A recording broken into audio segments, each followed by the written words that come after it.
boy. Hello, everybody. I'm Eric Schmitz. I'm Jonathan Slate. And I'm Donald Wine. And this is the World of Concacaf News Desk. And this is the Concacaf Nations League June edition of the News Desk. I know you all have been waiting for us to talk Nations League. I'm just jacked up about it. Guys, what a window. What a June window. What a window. I mean, it's the perfect way to, I've been missing for the past 2 episodes, and so it is the perfect way to come back into the fold. We had quite the window and quite the bit of excitement, and I think this window, if you want to know what embodies the spirit of World of CONCACAF, this past window does that. It was the greatest window in the history of FIFA because it was 2.5 weeks long. We had about 35 Nations League games. Like literally every 5 minutes, there's a Nations League game. It was perfect. I had 2 weeks of just spending all day, every day watching CONCACAF Nations League action. It really was a dream come true for me. Lots of action, but most importantly, it is CONCACAF. So lots of bullshit. So there's a lot for us to go through. And we're going to let you know where everything sits. We're going to let you know all the nonsense that happened. We're going to talk about it all. First off, though, want to give a shout out to our new patron, Eric. Eric signed up for our Patreon, which you can as well. Patreon.com/podcacaf. You get bonus content. You'll get to hear the one more round bonus episode that we're going to record as soon as we wrap this up. And you get all that fun stuff. And you get to support us. So please do that. Patreon.com/podcacaf. We really appreciate it. And we welcome all new subscribers and all our new followers. Our Twitter's been blowing up because obviously everyone wants to know the latest CONCACAF Nations League information.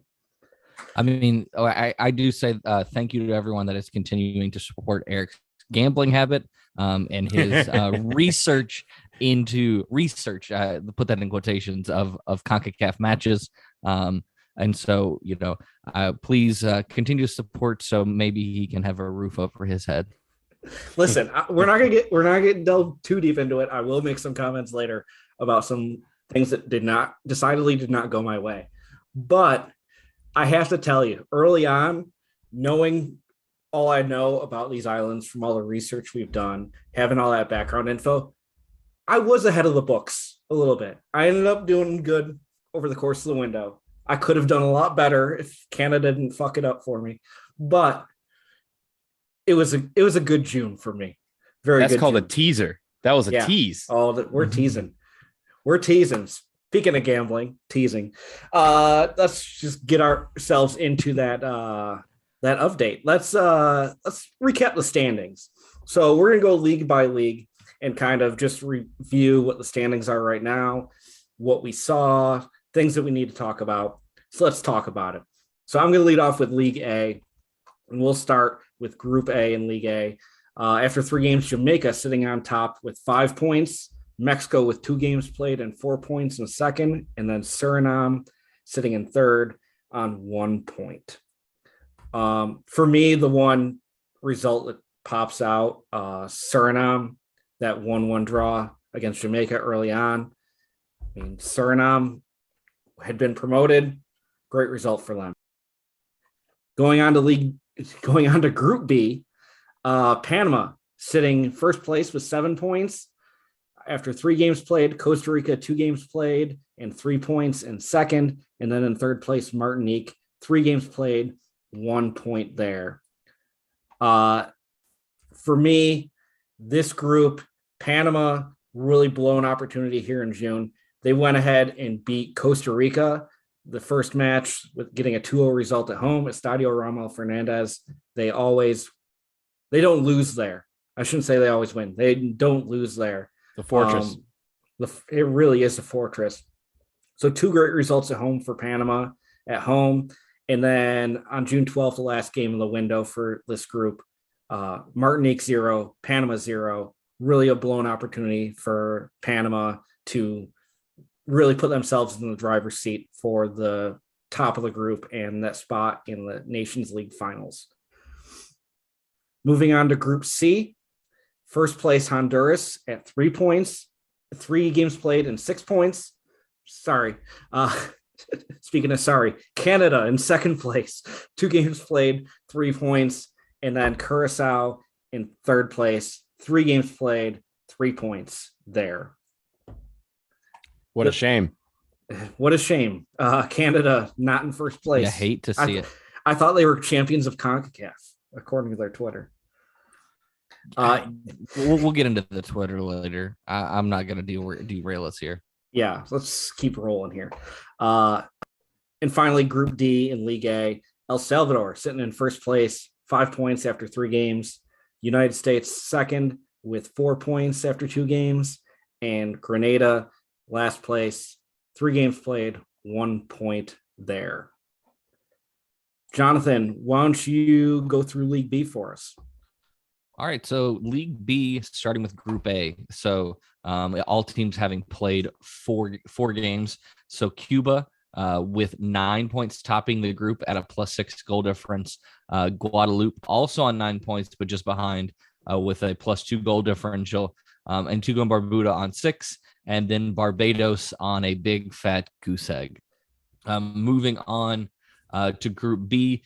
This is when we started to see some teams having played a different number of games. So the top of the group, Haiti with 10 points, Guyana with 6 points. Both of these teams have played 4.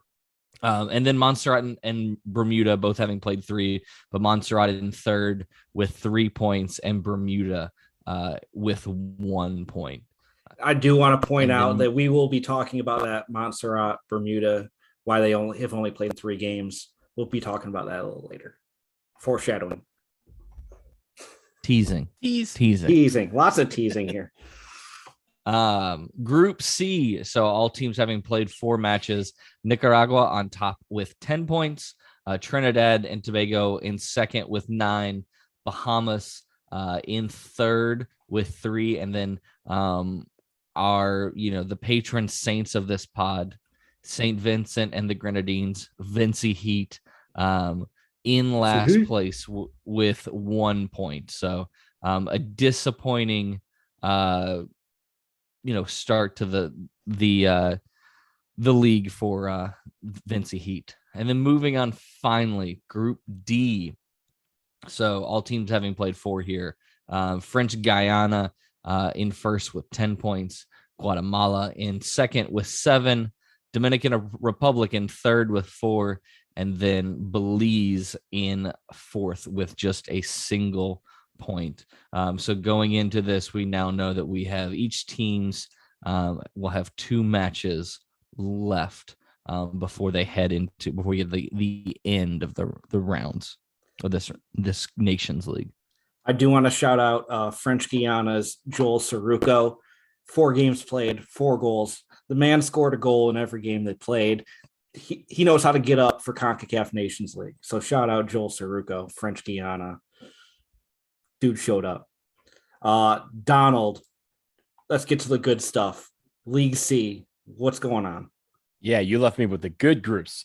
So let's start with Group A. All of these teams have played 4 matches. You have Bonaire sitting in first with 10 points. St. Martin, the Dutch St. Martin, sitting in second with 5 points. U.S. Virgin Islands sit in third with 4 points, and Turks and Caicos sit in fourth with 3 points. Now, we're going to talk about this a little bit later, but you ate to see anyone win 8-2. But you also ate to see that same team end up losing. We'll talk about that later on. Yeah, we'll talk about it. So let's go to Group B. Group B, there's 3 teams in this in the rest of these groups, B, C, and D. So Group B, we have Aruba sitting in first place, 3 matches, 4 points. St. Kitts and Nevis right behind them, 2 matches, 4 points. So they have a game in hand, if you will, on Aruba. And then St. Martin, the French St. Martin, sitting in third with 3 matches and 2 points from those 3 matches. Group C, we have St. Lucia running away with it. 2 matches, 6 points. They have been promoted. They have won their group. Dominica has 3 matches, 2 points, and Anguilla with 2 points through 3 matches. Dare I say Anguilla has 2 points from 3 matches, their first 2 points ever in Nations League. I do want to shout out Anguilla. I'm pretty sure that's the first time they've ever gotten consecutive results in competitive matches ever. So And scored. They scored goals. they scored a goals. goal. They scored a goal. They even came back to get a result. That program, just you love to see it. Up the Dolphins. Group D, to round out League C, we have Puerto Rico, who is promoted. They got 6 points from 2 matches. Cayman Islands are sitting in second with 2 points from 3 matches. And the British Virgin Islands round out League D again with 2 points in 3 matches. Cayman Islands up on goal differential by 3 on the British Virgin Islands. Now, as we wrap up League C, I do want to shout out from Bonaire, Ayrton Cecilia. My dude's got 5 goals through 4 matches. Just going off. Good young talent. That's what you love to see in the Nations League. Amen. And also St. Lucia, very quickly, remember St. Lucia withdrew from World Cup qualifying, but now are being promoted to League B. So that's a nice turnaround in the span of about a year for them. So congratulations to them. Absolutely. Yeah. So what do we know? Obviously, we've mentioned a few of them already. Jonathan, what do we know out of League A so far? So the big things that we know out of League A is qualification for the 2023 Gold Cup. So Jamaica, Panama, and El Salvador. So from A, B, and D, all have qualified for the 2023 Gold Cup. So that's really the big takeaway we have coming out of that. Yeah, obviously with 3-team groups and not having as many games played, we don't really have anyone running away or having clinched top spot and a spot in the Nations League finals. But those 3 teams are definitely going to the Gold Cup. In League B, assured of at least a spot in the Gold Cup prelims out of Group C, Nicaragua. That's really the only team that's solidified things. With these 4-team groups, everyone's got 2 games remaining, so there's still a lot up in the air for all those teams. League B. Donald, what about League C? Yeah, so League C, we only have 2 teams that have been promoted. I mentioned them just a few minutes ago. St. Lucia out of Group C and Puerto Rico out of Group D. Both of them have been promoted to League B in 2024, and they're in the Gold Cup prelims. In League C, only the division winner or the group winners are eligible to play in the Gold Cup prelims. So far we have 2. We have 2 more teams to find out. We have to wait till March to do it, though. Yeah. 2 match days remaining. Those will take place in late March. And yeah, still a lot up for grabs. In League A, you got spots in the CNL finals up for grabs. You got a lot of Gold Cup berths for 2023 up for grabs. A lot on the line. It's CONCACAF Nations League. This is what teams dream of. All these players, when they're kids, just dreaming of CONCACAF Nations League glory, and it's right at their fingertips. So that's where we're at after June. Now, a lot happened in June, and we're going to go into a new segment here that I'm going to call the top 10 CACAF. We arbitrarily made a list. By the way, this is the second greatest name that you've come up with. Just so you know, PodCACAF is 1, TENCACAF is 2. I don't know how many other CONCACAF puns you have up your sleeve, but you need to let us know ahead of time before you do shit like this. Listen, I think a lot of my great ideas come from taking a word and just adding CACAF to the end of it. So I do want to, if we're given top 3 things Eric has done in relations to this pod, it is also CONCACAF is a vibes-based economy. That's actually, it might be number 1. Shirts are still coming, aren't they, Eric? Yeah, yes, merch. I mean, if we want to talk top 3 failures, top 3 failures as a podcast, is the fact that we didn't 3. Have you can narrow it down to 3. No. I'm just saying, like, number 1 is the fact that when that article ran, we did not have merch to sell. Oh, God, we're getting one. Yeah, please support the Patreon so we can get this stuff rolling. All right. So the top 10 CACAF. There's a lot of nonsense because this is CONCACAF. So we're going to go through the 10 dumbest things or 10 most ridiculous CONCACAF nonsense things that happened in this June Nations League window. This is really what the podcast is all about. Honestly, like we could go through standings, we could read you updates and scores, whatever. That's not the important thing. This is the bullshit we're here for. Number one on the list, and there's no order here. Number one on the list, the lights went out in Managua. So Trinidad and Tobago played Nicaragua on June 3rd. Estadio Nacional sets the scene. Quick sidebar, Trinidad and Tobago only showed up with 19 players. They had like travel issues. Guys were on COVID protocol. The coach didn't even make, Angus Eve had personal issues and didn't even make the trip. First game of Nations League, 68th minute, the lights in the stadium go out. They have a 30-minute delay. The lights finally come back on. By the way, it's a monsoon. It's like pouring rain, and they restart the game. Nicaragua ends up winning 2-1. Just early on in the window. That's called resiliency. One of the things, and as just to kind of set the stage as we get through all of this, I would like to know the cumulative amount of rainfall that took place during this Nations League window. Because as we get through all of these, there's going to be a reoccurring theme and a reoccurring character, and that is rain and lots of it. Yeah. Speaking of lots of rain, let's just go on to the second one on our list. Honduras beats Canada in San Pedro Sula. Congrats to Honduras, their first win at home since November of 2019, beating the Canadians, the champions of CONCACAF, allegedly at home. The game was played in basically a fucking lake. It was raining for days.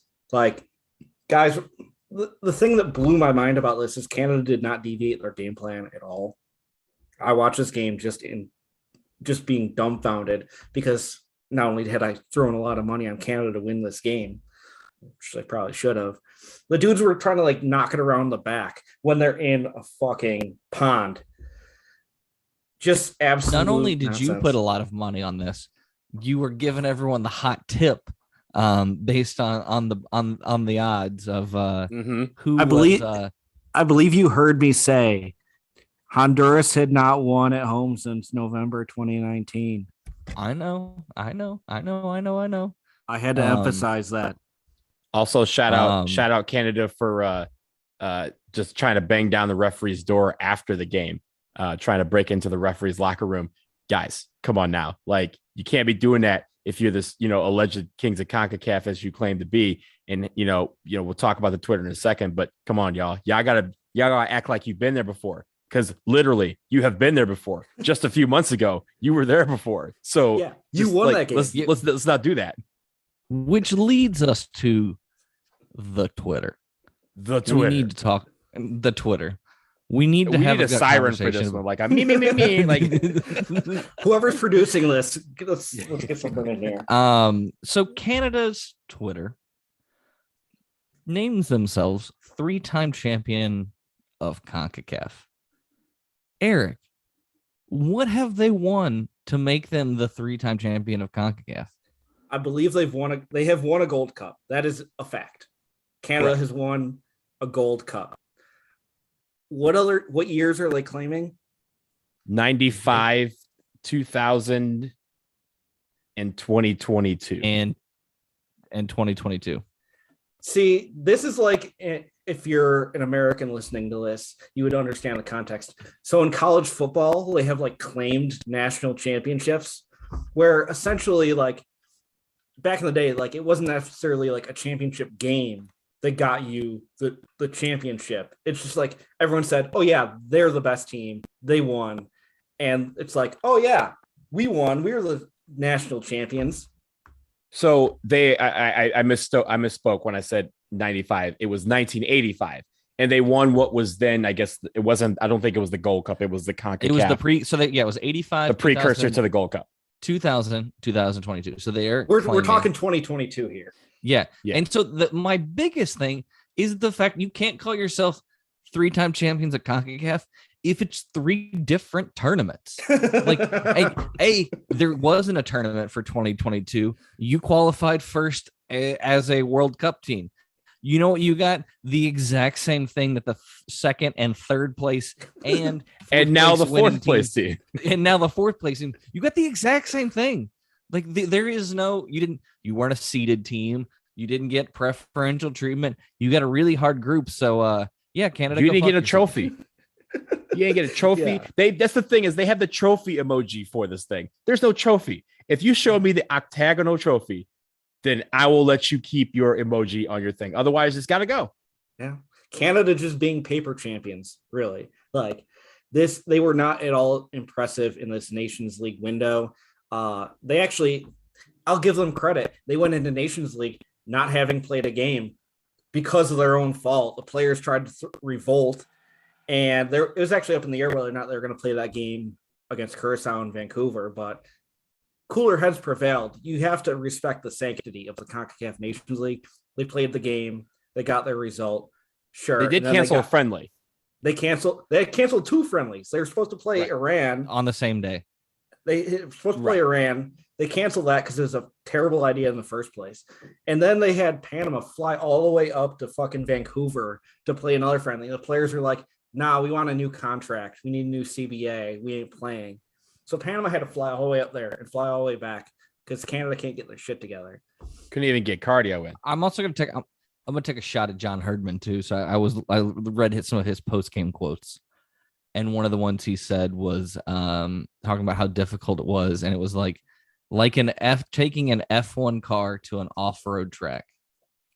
And I question if he's ever watched modern F1 because let me tell you, that car don't drive in the gravel. Sometimes it doesn't drive in the grass. And that's when it's dry. If you take like it just baffles me. It just baffles me. And also, whose fault was it, John? Who made that game plan? Maybe it was the coach. Maybe you should have a conversation with him. Don't know who he is though. Yeah. I'm just mad. I'm just mad he thinks he's an F1 car. What? Get out of here. Well, speaking of coaching and having that game plan together and adjusting for the elements, we'll go to the next one on our list because it's very similar. U.S. draws El Salvador at the Cuscatlan. The game was played in a giant mud pit. Similar situation, lots of rain. Cuscatlan's field did not hold up. The difference is there was metal on the field, Eric. There was metal on the field. I forgot to even put that in the notes. Yeah, I guess there was a concert at the Cuscatlan a couple days before. They were finding chunks of metal at training the night before, just chunks of metal in the grass, you know? It was clear, to be fair, it was clear by kickoff. Like they found this the day before. Yeah. So they were the teams are training, like yeah. I mean, and one of the US missed a player because of that too. Yeah. And then it started raining and the field was a mess. El Salvador scored early, but unlike Canada, the U.S. was able to adjust. And Jordan Morris, stoppage time, equalizer. Donald, you were there. What was the vibe there? If you just want to go briefly into what it was like seeing that equalizer at the end. Yeah, and since the theme of this episode is tease, I'm teasing this so that you guys through Patrons will get to hear the full story on our one more round after we finish recording this. But I will say it had been raining. It's rainy season in Central America, so it rains every day there. It's like Miami.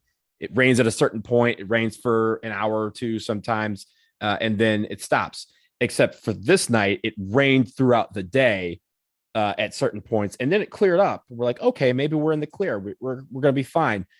Nope. Right as we got to the stadium, it starts pouring again, and it really never let up for the rest of the game. There were spots where it was drizzling, but for all intents and purposes, it probably rained about 3.5 inches that night. Our section was flooded before the game started, but that was also because it rains all the time there. It has been raining at least at some point every single day or night. So I'm actually quite happy with the result, given that, that was the elements and that was it. And it's, I think there's a lot of people who were talking about the field and saying, oh, they should never have played on that field. Yes, they should have. You know why? Because it's CONCACAF and that happens. We've had, we've played in Miami before I was at that game with the Frog where it rained 8 inches in one game. Like that was in the United States of America. This happens. You adjust to it, and it's about how teams adjust to it. El Salvador did a great job with it. The United States didn't do as good a job with it until the very end, but they were able to adjust and get that final goal to get the result that they needed. Yeah, definitely a unique environment at the Cuscatlán. Announced crowd of only 6,313, which was a lot less than ended up in that qualifier back in September. So it was actually that amount of people there. It wasn't half attendance where we look and we go, yo, you have to part the Red Sea. You did have to part the Red Sea a little bit, but not nearly as bad as when we were there in September. Yeah. So again, we'll talk more about that on one more round. Subscribe to the Patreon to tune in on that. Sticking with the U.S., number 4 on our top 10 CACAF. Again, these are in no specific order. We had 3 4-goal performances. Dude's just balling out, dropping 4 goals in this June international window. First up, we had Jesus Ferrer of the U.S. scoring 4 against Grenada up in League A. Next up, we had Gerwin Lake of Sint Maarten, the Dutch side, on June 11th, scoring 4 against Turks and Caicos. And then we had Puerto Rico's Ricardo Rivera on June 12th, dropping 4 against the U.S. Virgin Islands. Big time showing up. I will say 3 days in a row funny. Yeah, 3 days in a row. I also say, dare I say, Jesus Ferrer was the most unlikely of those 3 to score 4 goals, because I think he was probably most unlikely of those 3 to score 4 goals. Well, go ahead, Jonathan. I say I would agree, because I mean that's one of the things that we don't get too into the tactics and everything, but that's not all the time Ferreira's job, and so yeah, I mean I definitely think that is he was easily the most unlikely. Yeah. Also, you think about it like this: he's the 5th U.S. player to ever do that, U.S. men's player to ever do that.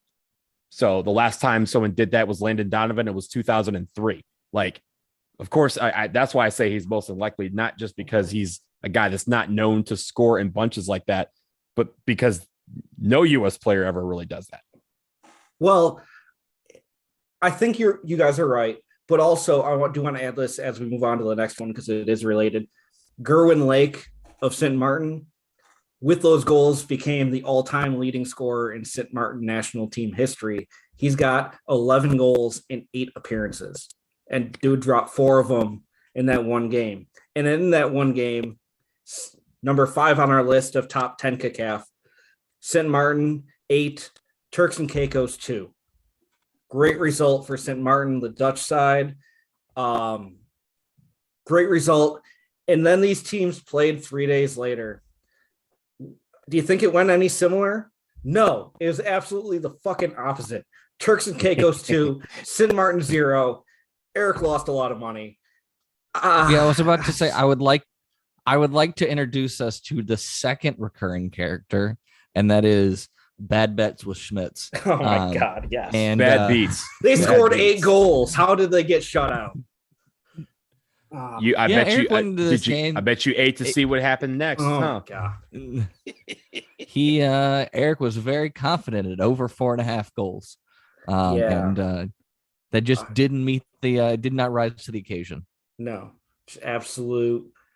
Like, I'm not saying there was match fixing here. I am not saying there was any match fixing here, but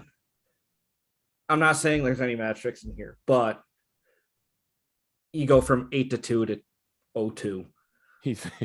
No one match fixed, but they fixed the match. Well, something happened. The one positive I want to take out of this Turks and Caicos 2-0 result over Sint Maarten, in that match, we had our first all-female referee crew in Concacaf Nations League history. So shout out to those ladies. Great for CONCACAF, great for equality, great for the future of the game. Wonderful, wonderful stuff. We talk about how this competition helps pump resources into national teams, but it also gives referees and coaches and all these people chances to develop their game and chances to, really have their game on the international stage. So congratulations to them. It's sad that it's 2022 and they're the first crew, but they obviously certainly will not be the last. There's going to be plenty of opportunities for referees to shine in this tournament. So and the great thing, Eric, is almost that you don't know their names, because that means they were pretty good. They did nothing wrong, because referees that we learn their names about is because they did something wrong. I could have used a couple pens though, open the game up a little bit. I mean, but anyways, let's move on with the nonsense.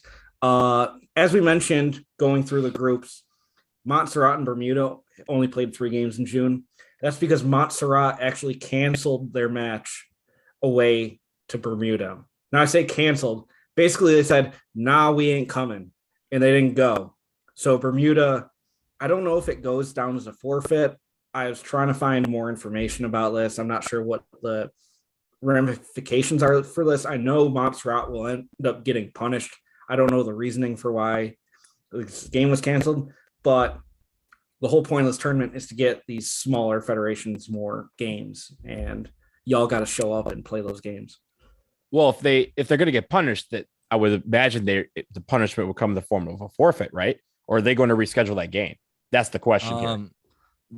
We don't know. The last statement was from the 10th of June, and it just said the Bermuda Football Association looks forward to receiving the adjudication from the Concacaf disciplinary committee, where we await full disclosure of the circumstances that have led to the cancellation.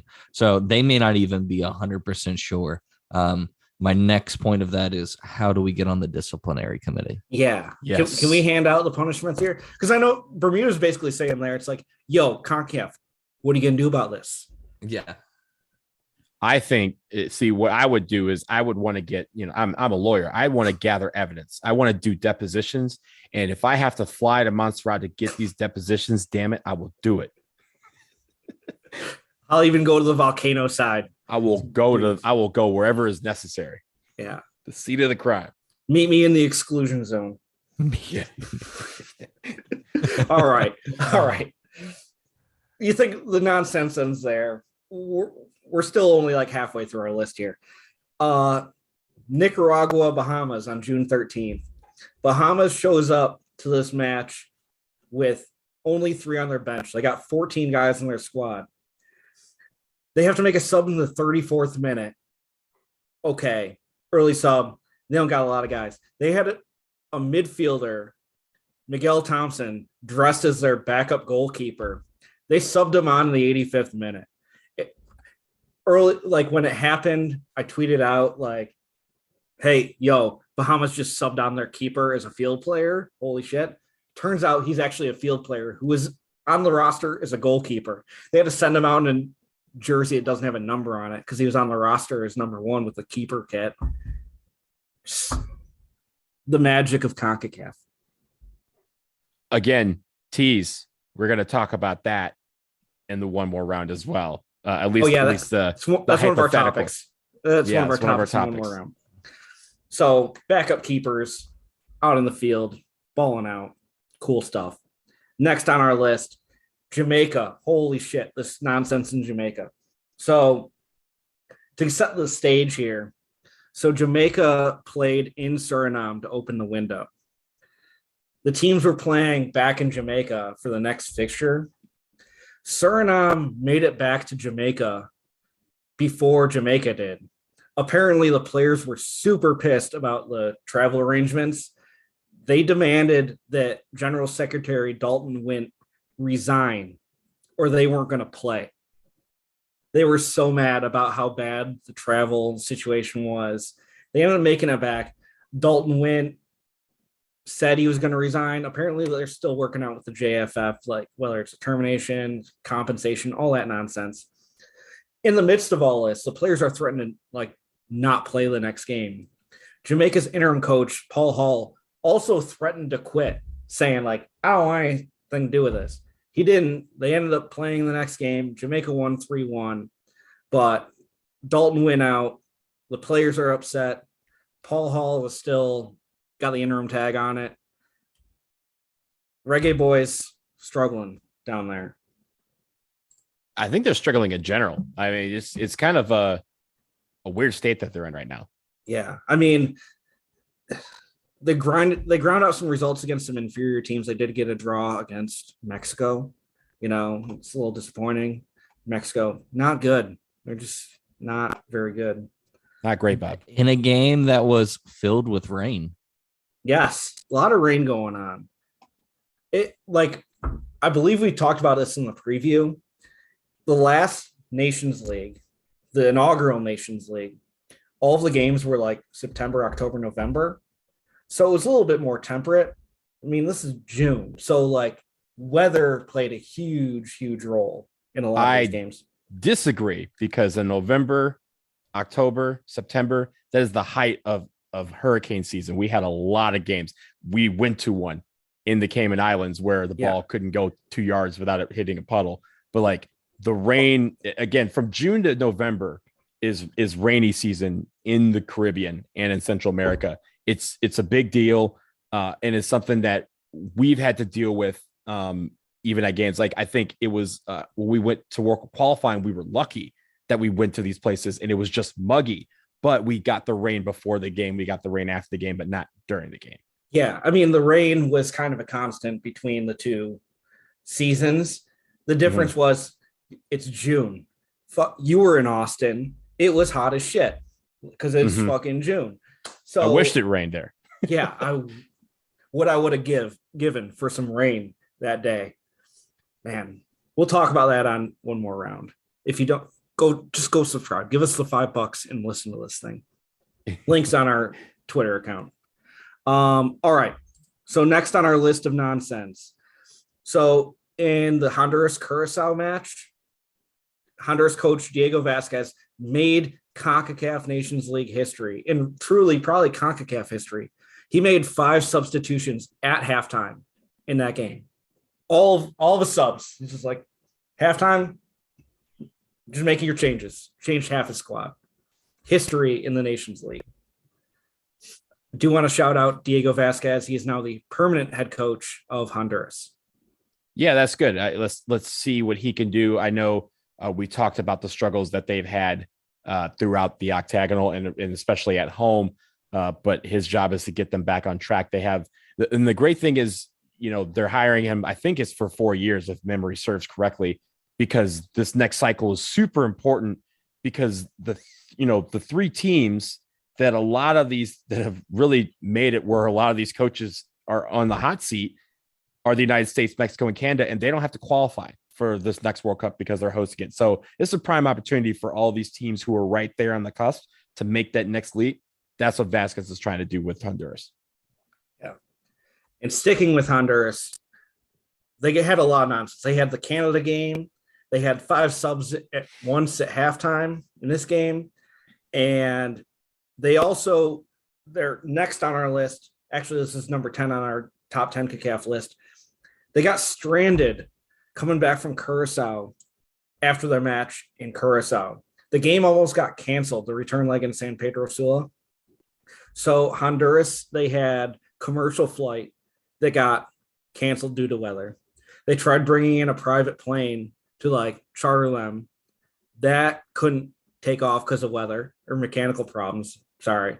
So they ended up getting rerouted. They got stranded in Miami overnight and were able to get a flight to San Pedro Sula. Meanwhile, Curacao was in San Pedro Sula, hanging out at the mall, probably nailing down some power chicken, just living the life. Honduras has to fly in the day of the game. The game was almost canceled because they weren't sure if they're going to make it in time. They get down there for the game and fall to Curacao gets the victory. Obviously a rough day for Honduras. Donald, what would you do with an extra day in San Pedro Sula? Eat more power chicken. Duh. Look, Honduras should have been at an advantage. If Honduras was playing me, Lord knows I'd be like, yo, I got to play now. I've been eating nothing with power chicken for 3 days. I'm not ready. Yeah, I'm the opposite. I would be jacked up. It's all that power chicken. You got that power, Yeah, you got power, all right. I'm flex. You guys can't see this, but I'm flexing right now. Power chicken, the big chicken. Also, the team flew commercially from Miami, and I know which flight they were on. They were on the flight that we took to San Pedro Sula. back in September. So I know that flight very well. It was fine. So those were 10 super ridiculous things that happened. A lot of nonsense. The one thing I do want to talk about is Trinidad and Tobago. I just want to shout out on the podcast to D Vibes section. So obviously, if you're an American soccer fan, you know about the American Outlaws. Canada, you got the Voyagers. Mexico, you've got whatever they've got in Mexico. Like, there are fan groups and organized supporters everywhere. Trinidad and Tobago, D Vibes section got established. And it was like, you pay a cover, free beer, free drinks. They've got DJs, they've got performers. They literally say it's a VIP section, and the V is for vibes. Like, we have a new leader in fan culture in CONCACAF. For the game against St. Vincent, they had young Bretta performing live in the section before the game. Dude, it looked absolutely fantastic. Donald and Jonathan, you're both heavy into American Outlaws. You know the culture. Can we even compete with this? No. There is no competing. We could try. Here's how we do it. If you're listening from D Vibe section at Concacaf, DM us. We would love to collaborate. I don't know how we can hold up our end, but we're damn sure going to try and have fun doing it. So reach out to us. Well, what I was going to say is, as someone who also values research and validating, I think that while Donald, you are going to you go to Montserrat to do that. I think I will need to take a trip to D Vibe section to Trinidad to just lay some groundwork and open up diplomatic relations. Exactly. You know the vibes. Listen, if you try some writing doubles while you're down there. Listen, free doubles. It was free beers and free some shark doubles. and bait. Dude, listen, Jonathan, I'm just saying, if you try writing that expense off to the podcast, I'm saying yes. It's what we're here for. We got to bring the CONCACAF to the people. So a wonderful window, a lot of CONCACAF bullshit. Is there anything else you guys want to talk about? Or are you just kind of like just twiddling your thumbs until Grenada away in March? I mean, I'm ready for Grenada away because there's something that happens in November and December. Not really too concerned about it because we know why we're here, and that is CONCACAF. Yeah, it's Bills Lions. Yes. Bills Lions. Listen, everyone knows that. The hierarchy of soccer importance goes this: CONCACAF Nations League, big gap, everything else. Bills Lions. Bills Lions. I was gonna put AFCON after. I was gonna put AFCON after CONCACAF. Listen, CONCACAF Nations League. We don't need to talk about any other confederations. This is a CONCACAF only podcast. So let's wrap this up. Again, subscribe to our Patreon. Listen to our One More Round podcast. We're going to be talking about Donald and I going to Austin. Then Donald went to El Salvador. It looked a lot of fun. I had massive FOMO. And we also have this kind of discussion point based on the whole Bahamas backup goalkeeper thing. Fun stuff. And then, subscribe to Patreon, patreon.com/podcacaf. Follow us on Twitter, Instagram, Facebook at podcacaf. Tweet us. Tell us how much you love the podcast. The one thing I want to emphasize here on this episode, please go wherever you get your podcast. If you're listening on Apple, if you're listening on Spotify, if you're listening on a ham radio, wherever you're going, just go to your source and rate and review us. Give us 5 stars, whatever is max. If you want to give us only 4, fine. But just rate us and then leave a nice review saying, these guys hate Canada a lot. These guys are all about the vibes. Whatever you want to say, we hope you're enjoying the podcast and make sure you tell all your friends about it. Jonathan, where can people find you on socials? At J Slape SSP and at Speedway Sock and Broadway Sports Media. Donald. At Blazing DW and at Stars Stripes FC on Twitter and Instagram. Thanks for tuning in. We'll be back with a laser focus episode in the coming weeks. In the meantime, we've got one more round for you. And if you need us, holler at us on Twitter. Thanks for tuning in. Go Concacaf.